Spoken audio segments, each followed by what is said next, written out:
How to mute channels in Slack. Hi everyone, I'm here to assist you today without any delay. Let's jump right in.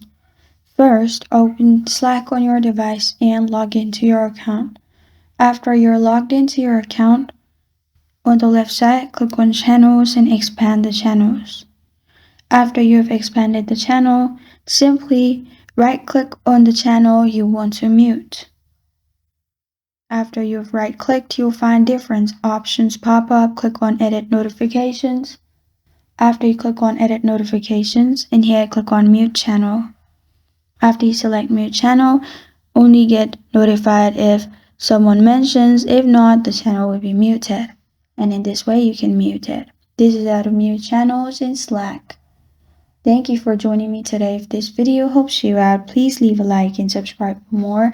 Got a question or want to suggest a topic? Comment below. Thank you for watching.